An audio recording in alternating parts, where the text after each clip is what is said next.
No se preocupen que yo no vengo a cantar. Compañero presidente, compañeras y compañeros miembros del Comité Central, delegados a este Congreso Elector Juan Bosch, dirigentes de los partidos aliados, de los movimientos de apoyo, compañeras y compañeros, amigos todos. Yo no recuerdo el autor de estos versos, pero recuerdo sus dos primeras estrofas, porque no era fácil para mí que se me pudiesen olvidar. Y dicen: cuentan de un sabio que un día tan pobre y mísero estaba que solo se sustentaba de la hierba que comía. Habrá entre sí, decía, un hombre más pobre que yo, y cuando el rostro volteó, miró que otro hombre recogía la hierba que él botó. La República Dominicana ha conocido la pobreza por siglos. La pobreza no es nada nuevo en nuestro país. Durante más de 200 años, desde finales del siglo XVI hasta principios del siglo XIX, vivimos incluso en gran parte debido a que desde España, vía México, se nos enviaba lo que pudiésemos llamar hoy una limosna.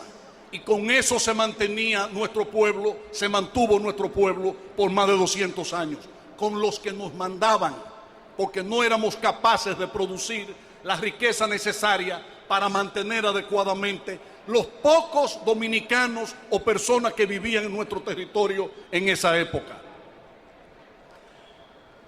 Si nosotros miramos a nuestro alrededor, no solo Haití, sino muchas otras naciones de América Latina, vamos a encontrar con que el nivel de vida de este pueblo dominicano que lucha con tesón por liberarse de la miseria y de la pobreza y del atraso, de este pueblo nuestro que trabaja día a día por superar la pobreza y por encontrar el verdadero camino del desarrollo y el progreso, podemos encontrar que aún dentro de las dificultades serias, añejas, longitudinales,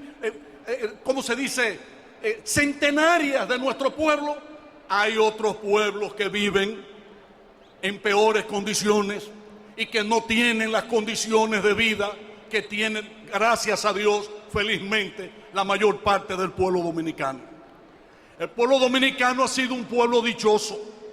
Si nosotros nos despojásemos de nuestras gorras moradas, de nuestros colores partidarios y viésemos nuestra historia, solo en el último siglo habremos de reconocer que fue una bendición de Dios haber contado con Juan Bosch.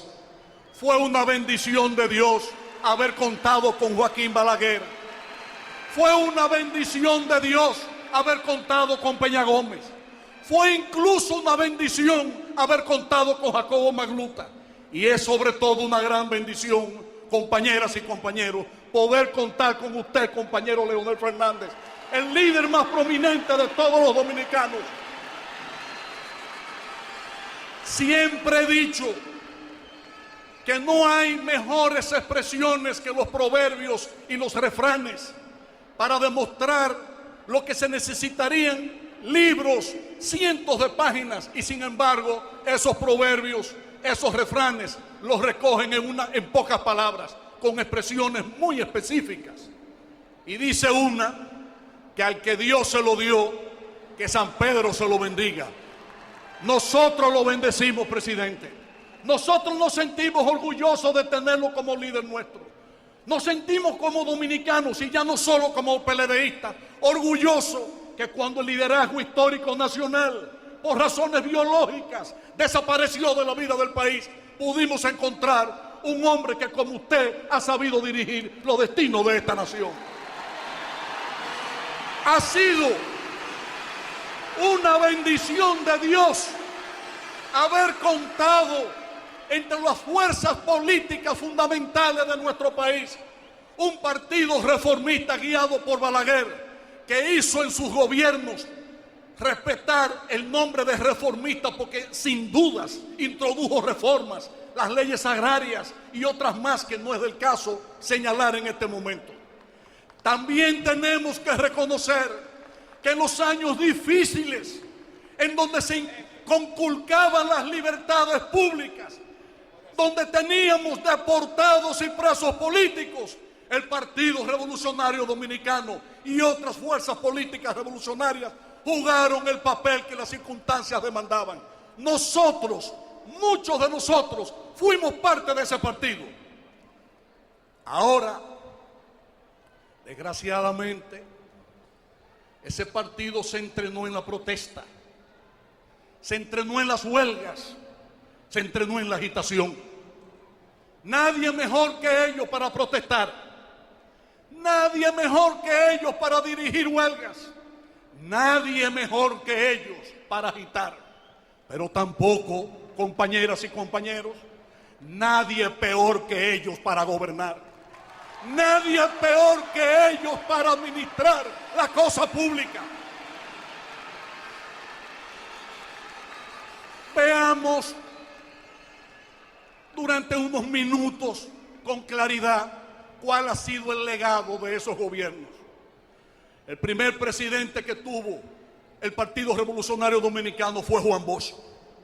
Gobernó 7 meses. Cuando terminaron sus 7 meses, al cabo del derrocamiento de que fue objeto, había eliminado la deuda en dólares que tenía la República Dominicana con organismos y gobiernos internacionales.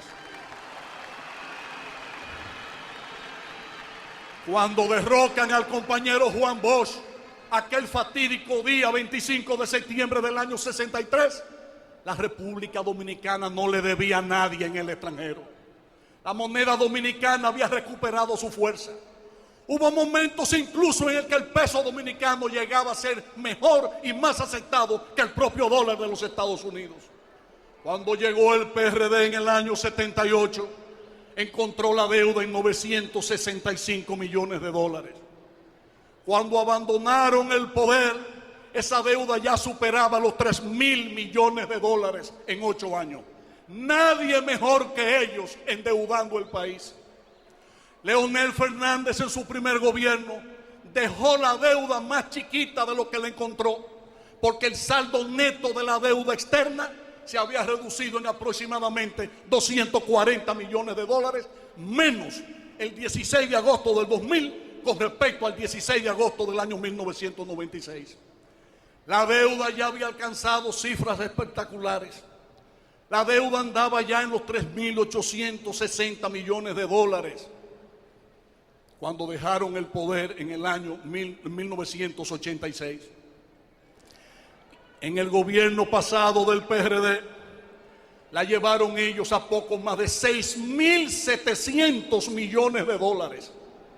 Naturalmente, manejando cifras de esos montos, debiéramos ver, no un metro, manejaron recursos para haber dejado el metro de Santo Domingo, terminada la carretera nueva Santo Domingo-Samaná. Manejaron recursos para haberle dejado el tranvía a Santiago. Manejaron recursos para haber producido una transformación necesaria, porque el progreso solo se alcanza cuando gobierno tras gobierno, no importa del partido que sea, no importa cómo se llame el presidente, se sigue una misma ruta de progreso y se respeta el principio de la continuidad del Estado.